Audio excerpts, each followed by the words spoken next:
Okay, so it's good evening and welcome to Alan Urt and Paul Bogue, members of the infamous UUJCU Rugby team who triumphed over the QUBCU Rugby team today, 15-12 at the Cherryville playing fields. Alan, we'll come to you first. Alan, any comments on today's matchup?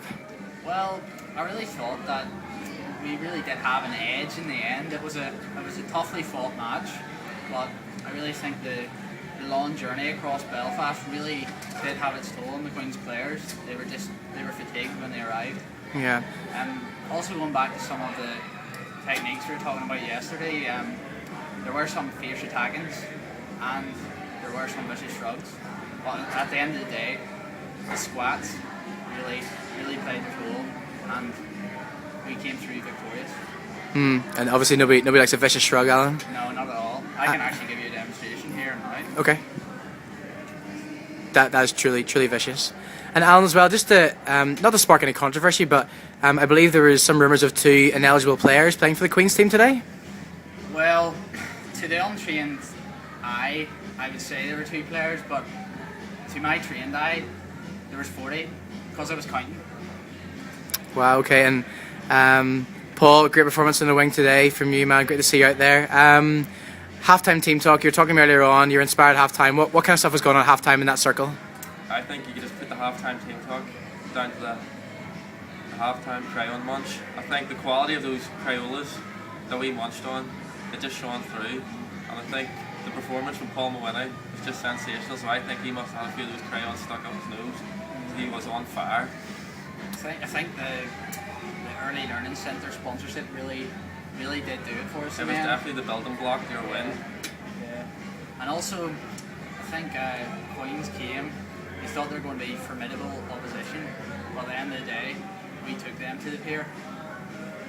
Also, I think they had the hunger to win the game at the start, but once Chris Nipples Beacom took his top off, and once they saw that hairy chest, I think they just lost their appetite just to go on and win the game. So true, Paul. I saw many throw up in the sidelines.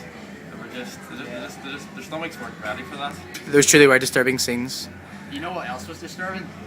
The 4 or 5 girls that Queens brought on in the second half. I couldn't believe they brought 4 girls on in the second half. Like, it was a bit of a joke. Would you not agree, Paul? It was a bit different trying to tackle a woman, but so true.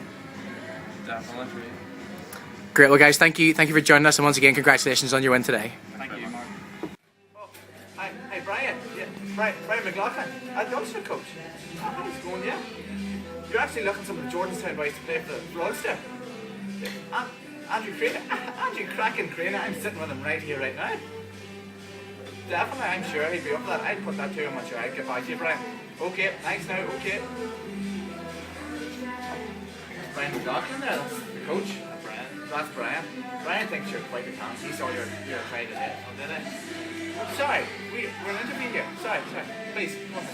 That's okay. No, you talk about... No, please. Okay, no problem. So, Colin, just coming on from our interview yesterday, I'm just wondering, how do you think the overall performance of the Jordanstown squad went today? Well, it was a game of 2 halves at the end of the day.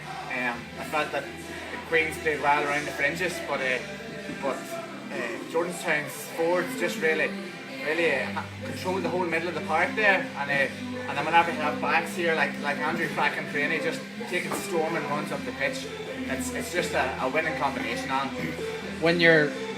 would say when you're running lines like that and just hitting balls around the fringes and just every member 1 to 15, giving it their all, hitting rocks, giving it Dixie. You know what I mean? Dixie, my friend. That was the one.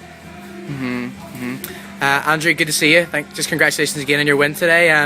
Tell us about that try. Well, did I score a try today? Yes, alright, well. No, nothing special, I just got the ball.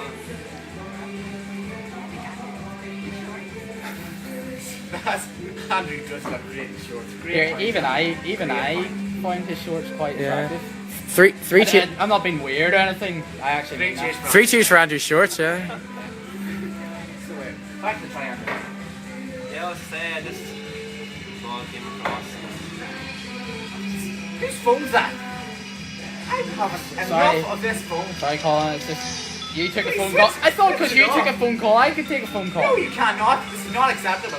Switch your phone off right now. Put it in silent. Do something with it.